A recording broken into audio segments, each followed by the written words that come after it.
and the embedded elimination Semitism of the German people, well, I think all of us who are connected with this course don't believe in that kind of a reductionist theory.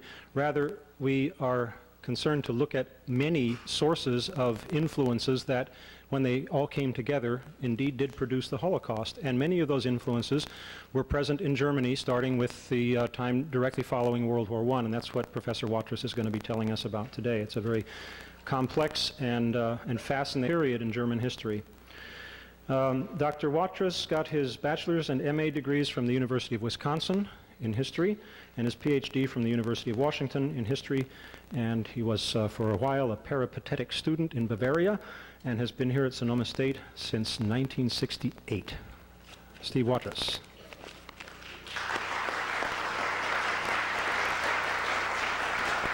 Thank you, Philip.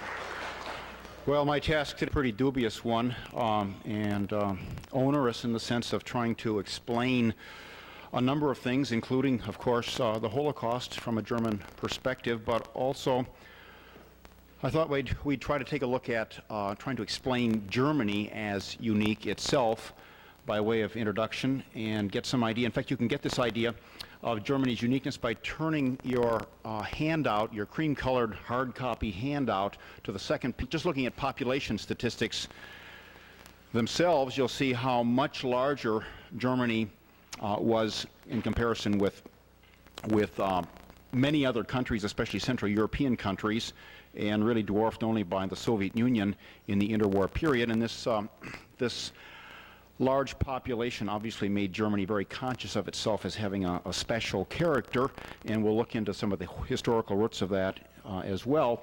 Also got to try to take a look at anti-Semitism in Germany and look at this in some kind of larger perspective, both historical and comparative with some of the other countries around, because if we remember from 2 weeks ago, Professor Lowe reminded us that there was a long, festering, latent, outright element of anti-Semitism in Europe throughout the many centuries, and so it's really up to us to take a look at it and try to understand how it was manifested so enormously, so systematically. I'd go farther from saying just eliminationist to saying into an exterminationist operation as World War II got underway. So we want to take a look at the nature of German anti-Semitism, but we also, along with this, need to understand why Germany carried out a World War II.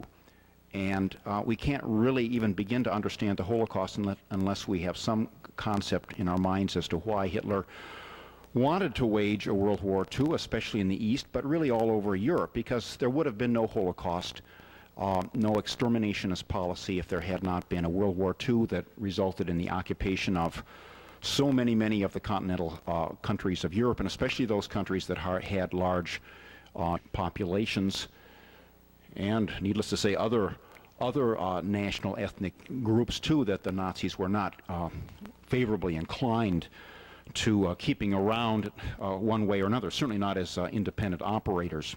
So by way of that kind of an introduction, trying to take a look at Germany, to take a look at the nature of German anti-Semitism, the nature of Germany's willingness to carry out another war a mere 25 years after a first had begun, and then take a look at the Holocaust. These are our backdrop concepts. And by the way, there's going to be some respite in all this complexity that I'm going to be throwing out at you so ungraciously, and that is about 4:45 or so, we're going to take a look at The Triumph of the Will, the great not only propaganda film but also reality film, filmed by Leni Riefenstahl in 1934, and for us to get an idea of Germany's, in German shall we say, a good unhealthy slice of Germany, how they viewed Hitler. We need to see this film and get some idea of the attitudes and the emotions that so many Germans, Nazis, and citizenry itself carried out in their attitude toward their Führer. So let's take a brief look at the pre-World War I experience. I'm taking a few here. This presentation was billed to start punctually at 1918. but trying to look at the larger picture, somewhat larger picture, will take a few steps backward in time. And probably, I think, as the kind of a long-visioned historian, I think we need to take a look at Germany's place in Europe, even before Martin Luther, because Germany had had an experience of having a First Reich, an empire in the Middle Ages preeminent in Europe, and Germany, and the German kings were actually emperors. They were Kaisers of very, very much of Central Europe. That included Holland, parts of Czechoslovakia, Austria, northern Italy, as well as Germany. And after around 1200 or so, Germany and the German kings or emperors began to lose this preeminent position. But the memory of German preeminence remained very strongly embedded. And this is the vision of some reawakening of Germany, when Germany would once again assume its rightful preeminence among all the nations of Europe, all the monarchies of Europe. This might happen. And in the times of division and feebleness and so forth that followed the High Middle Ages, Germany for centuries after centuries, century after century, Germany was split up into many, many different types of money. The figment of a Holy Roman Empire remained intact until the time of Napoleon, which in effect united the Germans, the Austrians, the Bavarians, all that. But in reality, Germany was split into as many as 1,700 different, you might say, princely units. There was no national unit other than this big unwieldy empire. But once the Holy Roman Empire, with a kind of flick of a finger on the part of Napoleon, Germany was definitely separated from Austria and was reduced to about 30 to 40 different principalities. And in the German reaction to Napoleon, to this strong united state that France represented, France, you might say, flung around, wielded its clout all over Europe, the German national reunification movement began, was quite strong. And for about 50 years or so, 50 to 60 years, there was this effort to establish a smaller German nation state in the guise of a monarchy for the most part.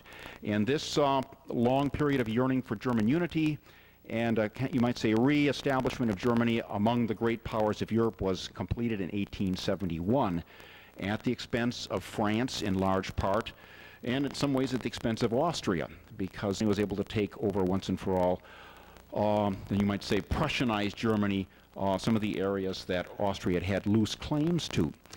Once Germany was established as a large unified nation state, even larger than the one we see on the map right there, which looks pretty large even today, we have Germany emerging as a great power, with a great army, with a navy in the making that would try to challenge the British Navy, with industrial foundation and complex that would become almost preeminent anywhere in Europe at the time, with colonies overseas, and with a sense that Germany still had a larger, more major role to play in Europe and in the world. Germany's search for a spot in the sun, a place in the sun, was ongoing during this time, and of course it had a Kaiser, an emperor, two Williams, in fact, that felt that Germany really hadn't received all that it did, and we see this type of Germany there all the way up into World War I. Now, what's interesting about this imperial Germany that lasts until World War I is that, Goldhagen and others aside, there were very few incidents of anti-Semitism in this imperial Germany, at least in terms of compared with anti-Semitism that became publicly visible in trials, in judicial cases such as France experienced, the famous Dreyfus affair in the late 1890s. In Austria, where we have neighboring Austria, anti-Semitic movements, popular mass movements with rabble-rousers. Georg von Schönrohr was one of these, a definite hero of the young, growing-up Adolf Hitler at this time. In Russia, next door, there was no boundary, well, a complete boundary, no Poland in the yellow and the cream there on the map. There were lots of outbreaks and pogroms. The word itself of bashing and smashing Jewish shops and homes is of Russian origin. So we definitely see anti-Semitism on the rise. And both as a cause and a response of this, to this was the emergence of Zionism, the search for a Jewish national home that takes on, you might say, new modern characteristics in the late 19th century.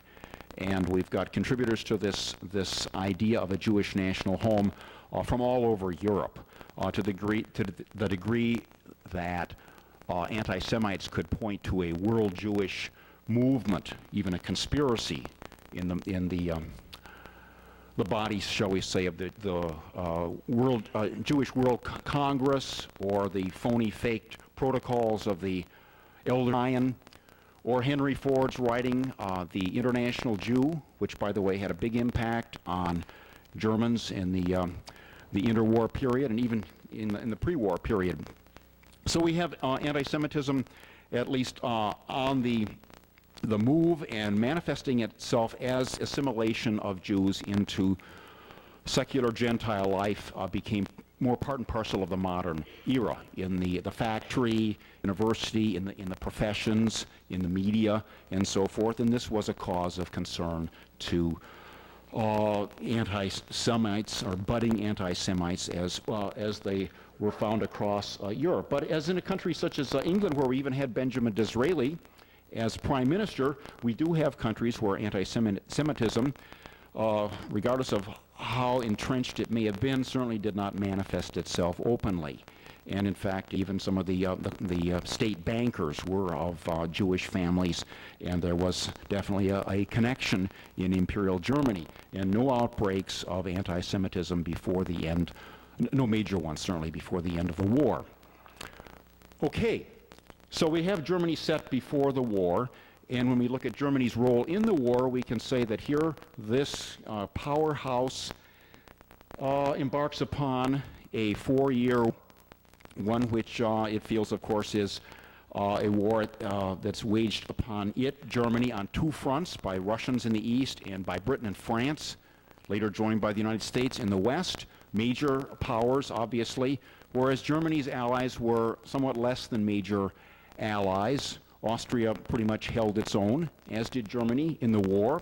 There was very, very little fighting done anywhere in Austria, and no in Germany during the war. So Germany was able to keep its fronts effectively outside of Germany, which is of major importance when we have German perceptions of how the war ended. Germany felt that even though it lost, 2.5 million soldiers and combatants, one way or another, that somehow it waged the war honorably and heroically, and if Germany was defeated in the war, there must have been some other forces, internal forces, external forces, that were at work to snatch the fruits of victory from Germany, and so the search for scapegoats would begin almost immediately when an armistice was signed. But before we get to that armistice, we should keep in mind, too, that the war saw a German victory on the Eastern Front, that Germany was, in fact, successful in seeing the 2-front war to a 1-front war against the Allies in the West. And this war on the Eastern Front resulted in a complete victory over the young, newly established Bolshevik Russia. And it's important to keep in mind that the Imperial Germany was able to take over lands that go deep into the yellow there on the map, this for about 6 months of 1918, so that the vision of a German future out there in the, not just a pipe dream or a theory, but was a reality, in that Germany had, in fact, honorably, so to speak, conquered these lands at the expense of the new Bolshevik Republic, and that these fruits of victory, again, were snatched by the loss, the defeat in the West. And of course, the vision of German living space, Lebensraum, where the, what should we say, the superior German nation, the folk, they're ripped away by the defeat in the West. But let's just say one other thing, too, before we move on to the aftermath of the war, in that the war was seen by a number of Germans as a heroic experience. And first and foremost among those that saw war as good, ennobling, giving meaning to one's existence, was the private from Austria, Adolf Hitler, who had come to Germany, to Bavaria just before the war, and had joined in. And for him, the war was a great experience. And of course, after the war, the question of what to do about these war vets would be a major issue. How could Germany reintegrate these war vets that somehow lived off of their heroic camaraderie experience of World War I? So the war is over. Armistice Day is Veterans Day, as we all know, November 11th, at least when on a Monday that week in our calendar of holidays, still commemorated one way or another. And this was basically the day of ignominious defeat, the so-called day of the stab in the back, in the minds, in the eyes of many Germans that found the whole idea of German defeat incomprehensible. Somehow the negotiators that were sent by the now collapsing imperial government were those that were supposed to be the most amenable, the most favorable, seen as most favorable in the eyes of the Allies. So they were somewhat left of center as they went to France and they negotiated the truce in a railroad car outside the French city, or inside the French city of Reims. And the truce was on. The legend of the stab in the back began, and the perpetrators of this stab were the so-called November criminals.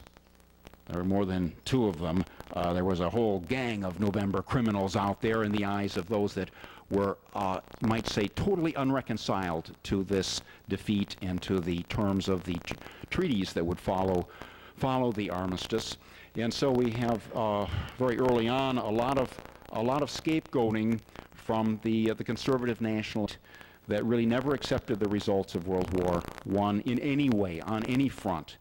And so the November criminals would be ripe for the picking as time went on. In fact, some were assassinated, or attempts were made to assassinate those that fell into this large kind of undefined group of traitors to the nation. Now, there was another problem too that occurred in the aftermath of the war. Unfortunately, in a way for Germany, the treaty of, maybe it was fortunate, but the Treaty of Brest-Litovsk did not hold. And so as a result, the young fledgling Bolshevik Russian Republic was able to regain many of the lands that Germany lost by virtue of losing the war, and basically go about its initial business of trying to spread revolution into Europe. And that, of course, included Germany, the industrial powerhouse. The German workers were just ripe for the plucking for any kind of a revolution. You may see a reference to this in our show coming up called The Red Front. The Red Front was anywhere where there were communists out there at home or abroad, or fighting in the streets, and the party, you name it, or even workers that were inclined toward radical leftist views. This was the Red Front. And so we have a permanent Red Scare going on, at least since 1918.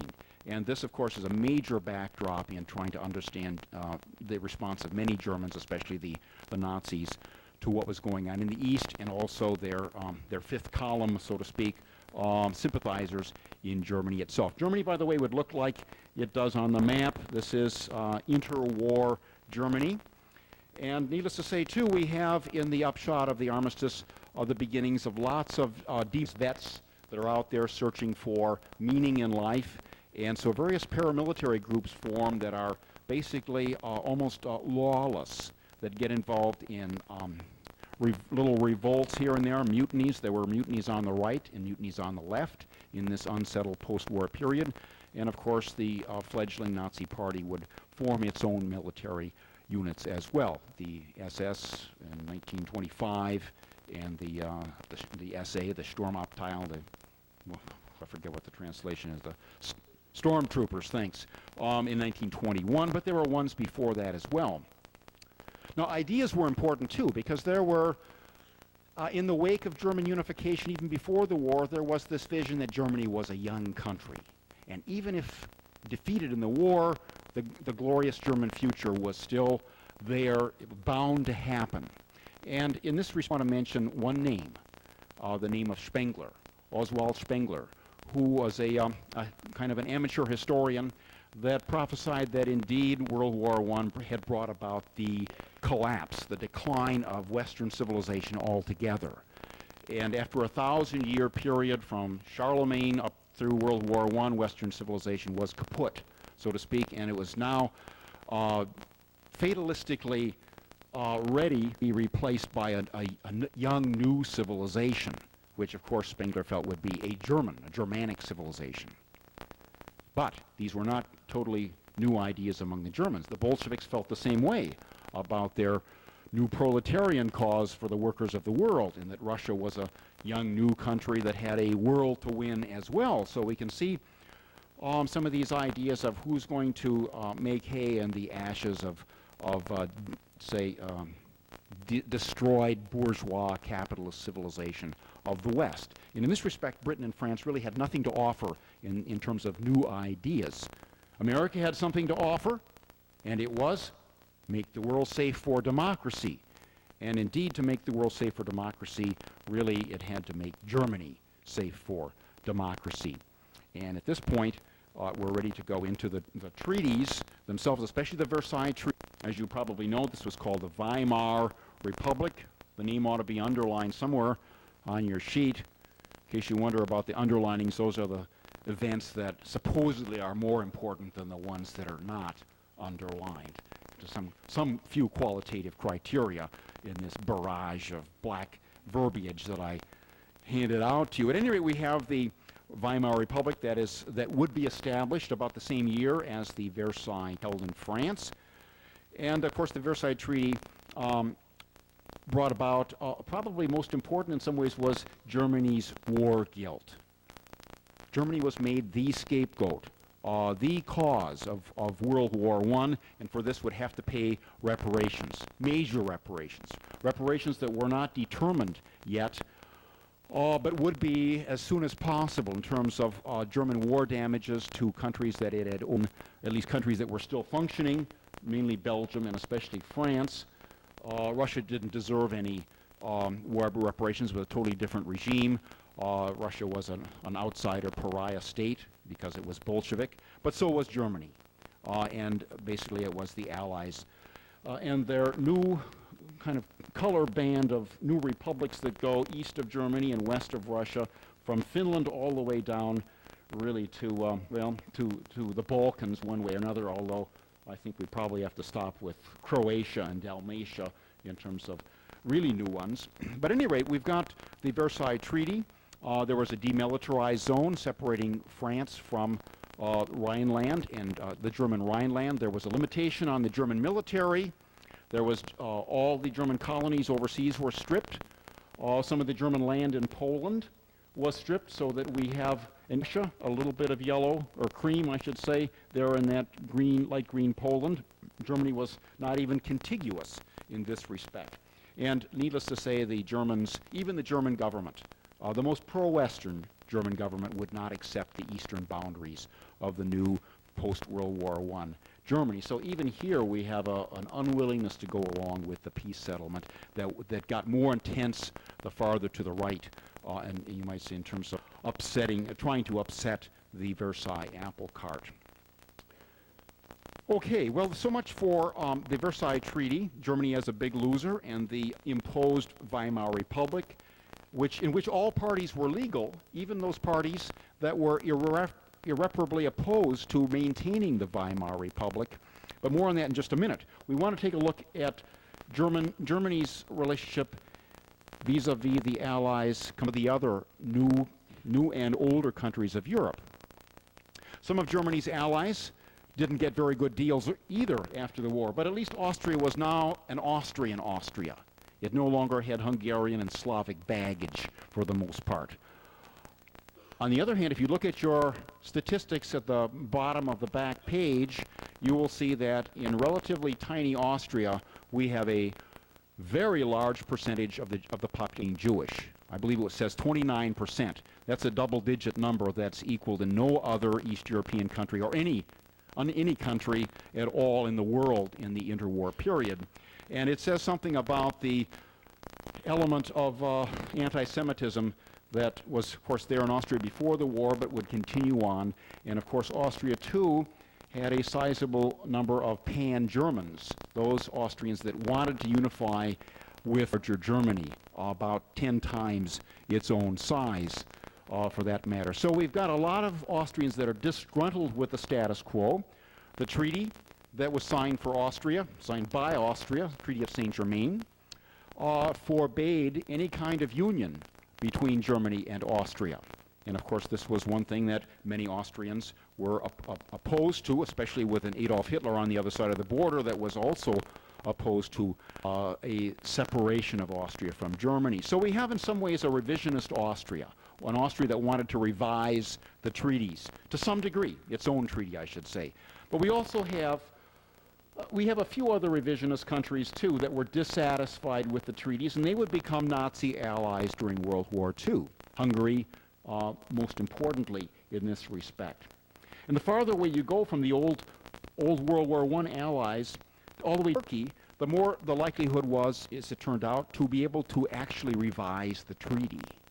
Something that Adolf Hitler sorely wanted to do and basically ended up doing,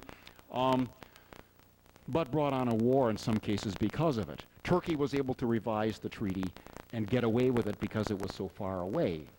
The other countries, Poland, Czechoslovakia, Finland, Yugoslavia, these are the main new countries, were all happy with the treaty. In Germany, almost alone, that really felt humiliated because of the peace treaties. And so for this reason, Germany, with a very small percentage, less than 1% Jewish, many of these Jews were assimilationists. They dressed just like anybody else did. They didn't dress as some of the more old-fashioned Jews did in Poland or other parts of Eastern Europe.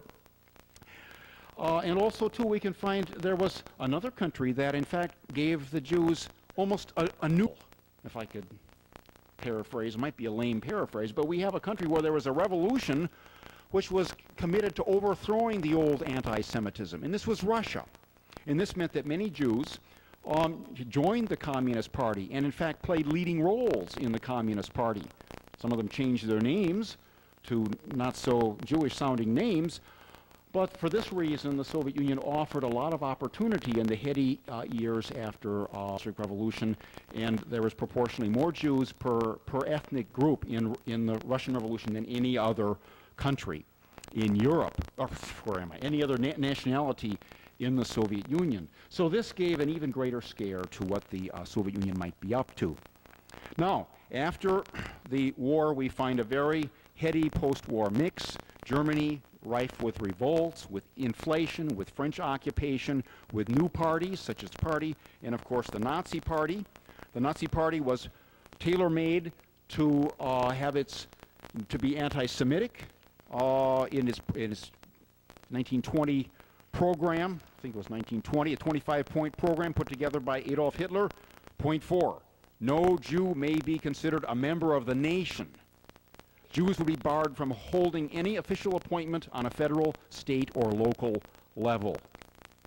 With some of the legislation of the Nuremberg laws by 1935, already prefigured in the early Nazi Party program. We have Hitler in 1922 stating his movement would provide what other movements do not have: a firm social base, a hold over the broad masses, melded together in an iron-hard organization, filled with blind obedience and inspired by a brutal will, party of struggle and action.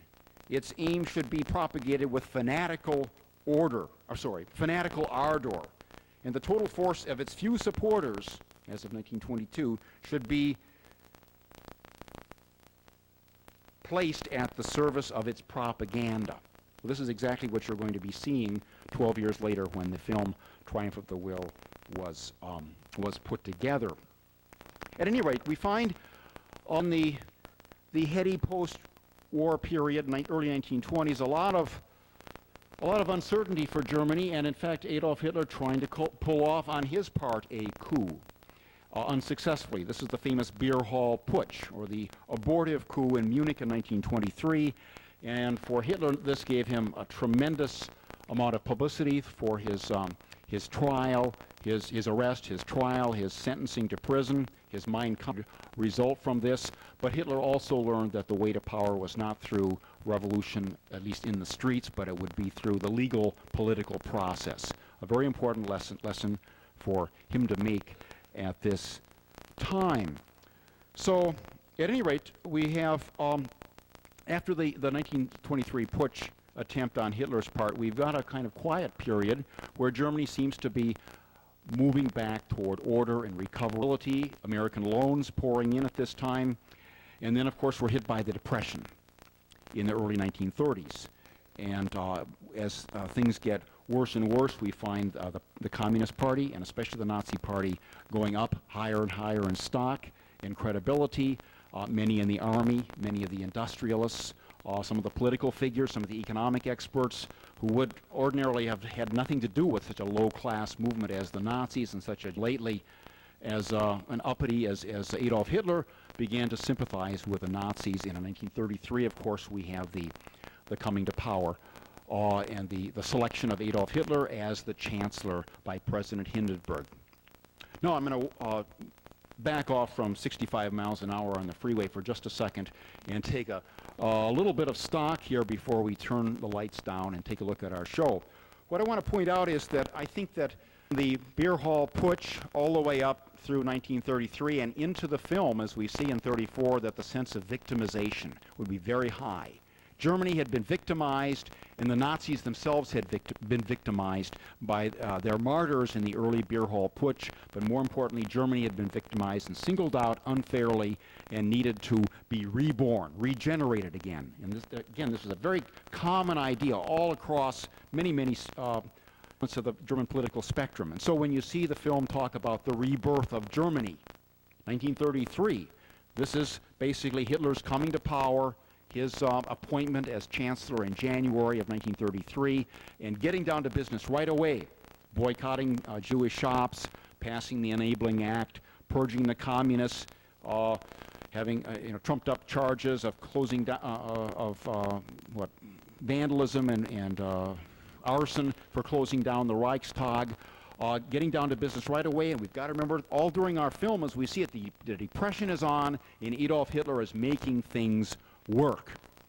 So when we see at the beginning of the film Hitler descending from the clouds, becoming one with the people of the streets, one with the party members, one with the youth, they're all busy, in sync, in uniform, acting as one force, one mind, Volk, so to speak.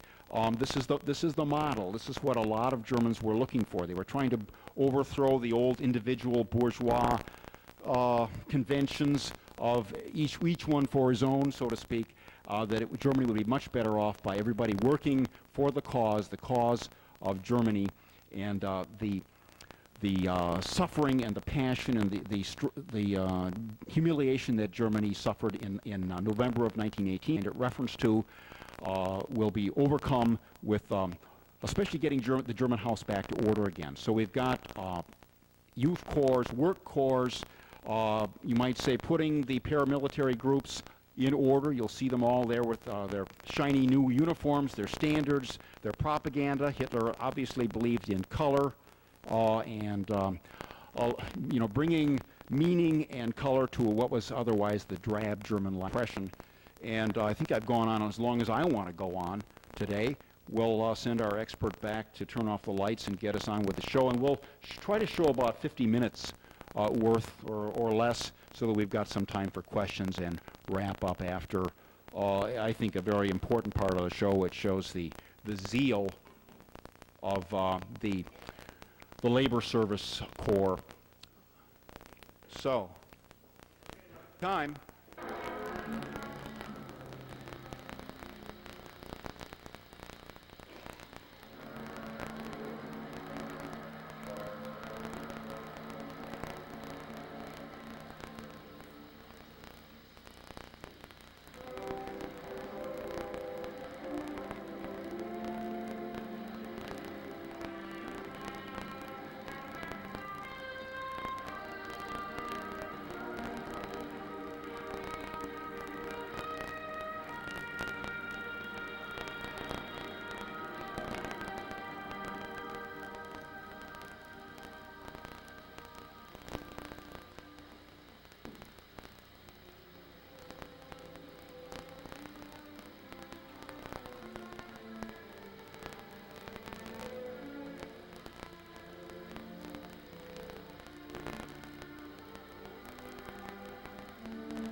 in guten und in bösen Tagen zu ihnen zu stehen. Komme, was da wolle.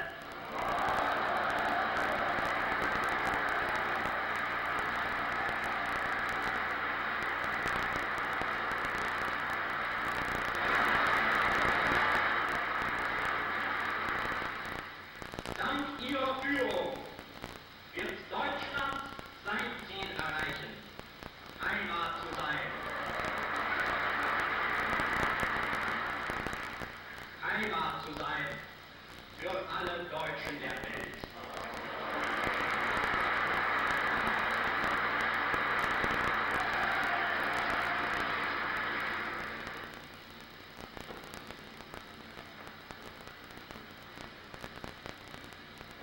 Es gibt keine Revolution als Dauererscheinung, die nicht zur vollkommenen Anarchie führen müsste. So wie die Welt nicht von Kriegen lebt, so leben die Völker nicht von Revolutionen. Es gibt nichts Großes auf Erde, das Jahrtausende beherrschte und in Jahrzehnten entstanden wäre. Der größte Baum hat auch das längste Wachstum hinter sich. Was Jahrhunderten trotzt, wird auch nur in Jahrhunderten stark.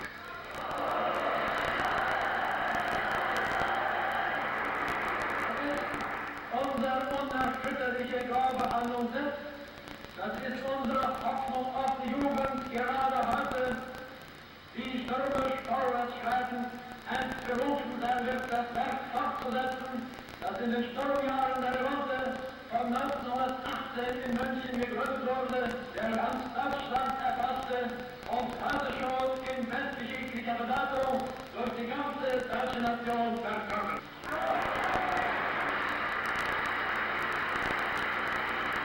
Denn die Wahrheit ist das Fundament, mit dem die Macht der Presse steht und fällt. Und dass man die Wahrheit über Deutschland berichtet, das ist die einzige Forderung, die wir an die Presse auch des Auslandes stellen.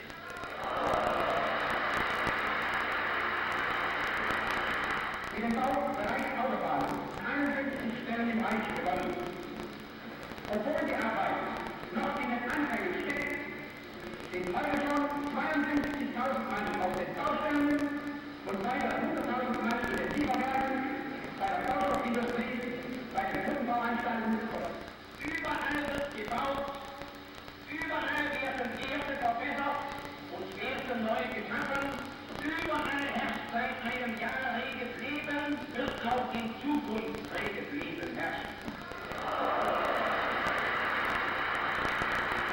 Gesunderhaltung unserer Bauern ist die erste Voraussetzung für das Blühen der Industrie, für den deutschen Binnenhandel und für den deutschen Export.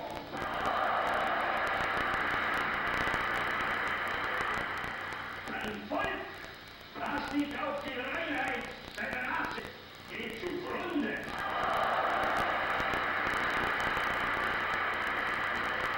Alle unserer Arbeit muss von einem einzigen Gedanken beherrscht werden, den deutschen Arbeiter seinen aufrechten, stolzen und gleichberechtigten Volksgenossen zu machen.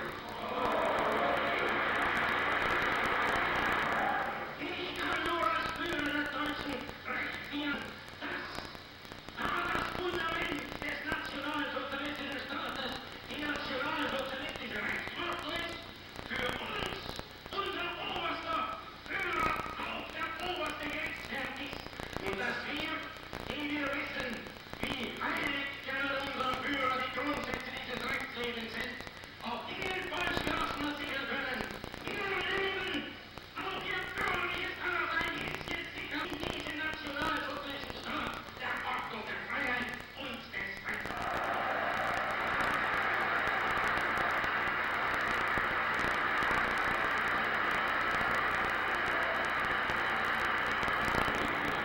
Möge die helle Flamme unserer Begeisterung niemals zum Erlöschen kommen. Sie allein gibt auf der schöpferischen Kunst einer modernen politischen Propaganda Lichtquelle.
Staat, woher stammst du? Aus Griechenland, Und du aus Bayern. Und du, vom Kaiserstuhl und du aus Holland. und aus Königsberg, aus Schlesien, von dem Ortverkant, vom Schwarzwald, aus Dresden Und der Donau vom Rhein. und von der Saar. Ein Volk, ein Führer, ein Land. Heute gemeinsam am Werk. Und wir im Blut. Und wir im Sand. Wir weichen die Nordsee. Wir pflanzen Bäume. Wir bauen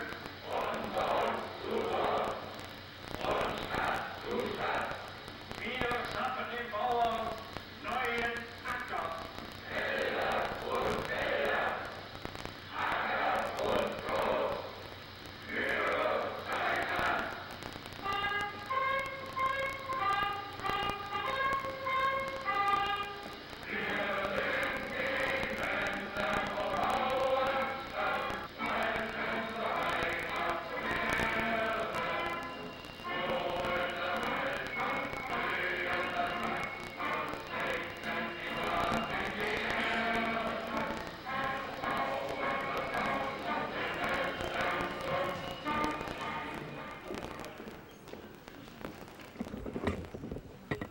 There you see Hitler's willing executioners in early action.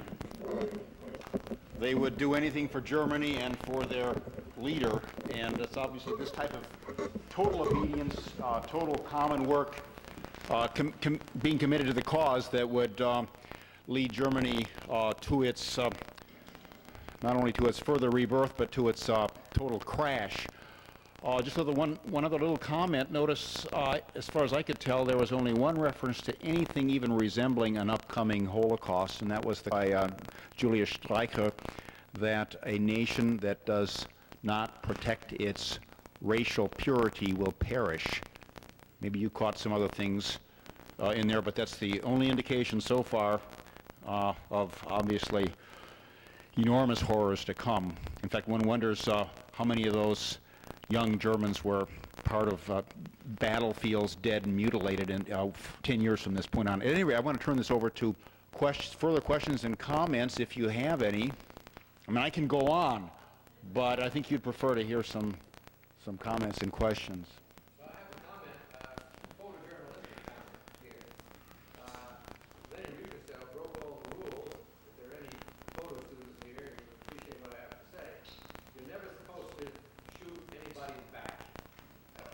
Basic rule.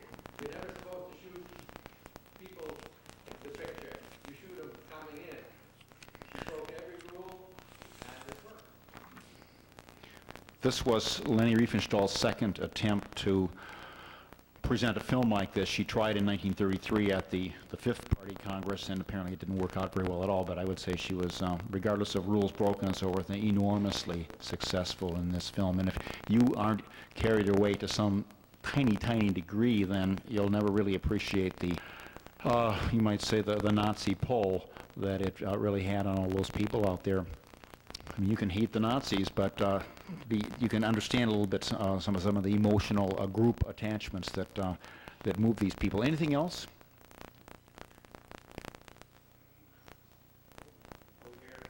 Please. Dr. Steiner. I think it's very important to realize that the Jews are not a race, and no one questions the fact that it was a religion and not a race. So they accepted what Hitler and the National Socialist ideology imposed on the people or asserted without giving any facts or evidence that the Jews are not a religion but a race.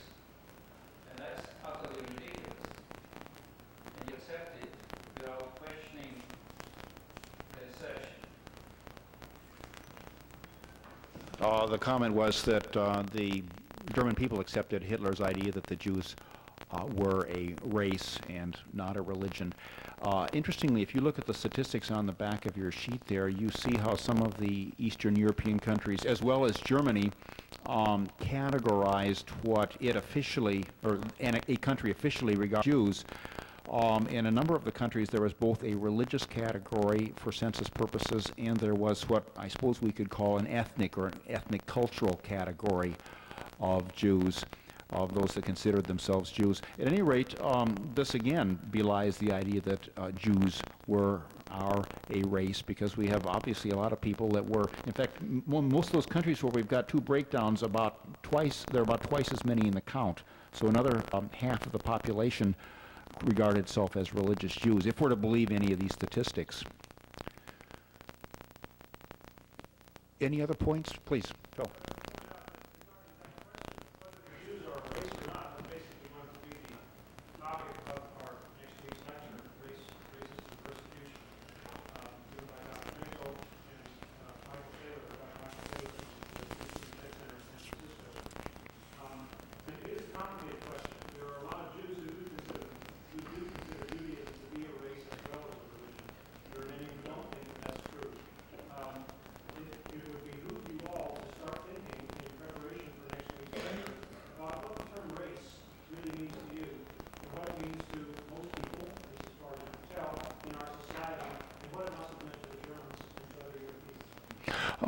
By the way, apropos of Dr. Lowe's lecture 2 weeks ago, say that throughout European history we find references, theological and otherwise, to the Jewish race, however it may be construed. I mean, it's not just a late 19th or early 20th century phrase. I have here, by the way, another interesting example of Hitler's views on race. This was a statement made by Hitler on August 22nd, 1939, which, by the way, is the day that World War II broke out, the German invasion of Poland. Now, obviously, Hitler cannot move toward any kind of, quote, solution of the European Jewish problem until he's moved into Poland. And you can see the figures of 3 million Jews, I believe that's what the statistics say, living in Poland, statistics on your sheet. At any rate, he says, "I have given orders to my death units to exterminate without mercy or pity all men, women, and children belonging to the Polish-speaking or language." By the way, language includes many, many Polish Jews. "It is only in this manner that we can acquire the vital territory which we need, the Lebensraum. After all, who remembers today the extermination of the Armenians?" One thing we haven't talked about here is comparative genocide so far, and Hitler was well aware of what the Turks did to the Armenians under the cloak of War I, and that obviously if he was going to move ahead in terms of extermination, he could do it better under the cloak of a war, although he certainly had not yet given his approval of the final solution method of extermination by gas. But the death units and others would, of course, begin the shooting of Poles, communists, other undesirables, partisans, those that tried to stop the Nazi juggernaut as it moved toward the east. And of course, 2 years later, June 22nd, 1941, we see the Nazis moving into Soviet Russia, which also had a large component of European Jewry. So in this respect, Hitler had to invade communist Russia in order to begin to carry out his final solution. So if we're looking at just a German problem, quote unquote, we're badly missed, because you've got what, about 500,000 to 600,000 so-called Jews in Germany at most, and this is just a drop in the bucket in terms of the Jews that are far more heavily concentrated elsewhere in Eastern Europe. Yeah, please. How much of a key was Hitler's purging of Rome from the Nazi Party, and what were Rome's view on racial issues? Yeah. Actually, I'm not an expert on Rome, so I can't say exactly. I recall that basically Rome was getting too uppity and too much of a threat to Hitler, and Hitler wanted absolute obedience, and so he had to get rid of Rome. But Rome was not certainly in the forefront of anti-Semitism in terms of vocal, strident anti-Semitism. Stryker that we mentioned, who made that comment about racial purity, was up there. Rosenberg, one with a little raspy voice, was another one as party theorist, and of course Hitler himself. So and of course people are just following the footsteps of what the leader wanted. Certainly this becoming a willing executioner, whether it's anti-Semitism or anything else, carrying out the war, was something that people followed. So I can't say exactly on Röhm's views in this respect. I'm sorry. Actually headed the VSA, Right. which was a larger faction of the National Socialist Party. It was a paramilitary faction, right, and because it was armed and had its own inner obedience. It'd be a little bit like under Stalin, where we see 10 million kulaks being exterminated, by the way, in class war, non-quote racial or ethnic, but class war, being exterminated by the hands of the security police under Beria, or his predecessors, and in this sense, a little bit too strong for the leader's own purposes. And so for that reason, in the 30s, the Soviet police, which was the only tangible element that could challenge the leader, was purged of its leaders too, along as Röhm had been. We might say that for Hitler, both Mussolini and Stalin were examples, were role models to the degree that in terms of their purging and their demagoguery and so forth, that obviously Hitler surpasses just in terms of synchronization, the discipline that you saw in that film. The Prussian tradition was very strong, and the degree to which Bavarians and Austrians and people known for their Schlamperei, is the German phrase, their kind of lackadaisicalness, the way they could get in gear like that was amazing. Another point? Yeah.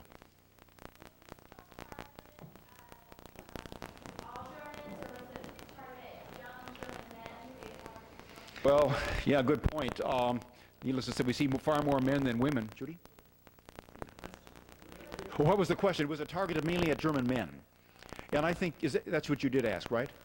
Yes, right. Obviously, this is in the early years. It was, 16 months after Hitler was appointed chancellor by the late Hindenburg.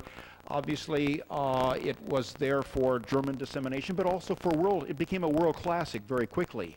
And basically, as Otto Dietrich, the press minister, points out, it was there for the world to see what Hitler had done. Hitler at his best.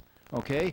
And you can certainly see the employment that he gave to thousands upon thousands to men. We don't see much of women other than they're in costume, in kind of folk costume. But again, this is part of the great national merger, that whether you were a modern technocrat or a kind of a peasant Bavarian or something still in your folk costume, that Hitler could join everything together. Here's Hitler using modern technology, the airplane descending into this medieval city of Nuremberg that's decked over in Nazi symbolism, and that all good Germans could come together. There is no reason for any more antagonism from within, and only the November criminals and those that were agents of foreign powers out there, such as Jews or communists, and you can imagine where their masters may be, were those that could not be classified part of the German nation and had no right to stick around. It is now 5:40 according to my watch. One last question, yeah, Paul. The reference to revolution was an anti-communist statement, because this was the catchword in Europe at the time. Yeah. Revolution was. And the other thing, they presaged the German foreign policy by saying Germany becomes the whole German, but they're anticipating the Anschluss of Austria and then the Danzig corridor. In part of Czechoslovakia, right. That this was the beginning of collecting all of the Germans around the world, and Professor Benko said that the idea of revolution was basically used to portray the Red Front, the communist revolution. This was the Nazi revolution was the German rebirth, regeneration. Thank you. See you all next week.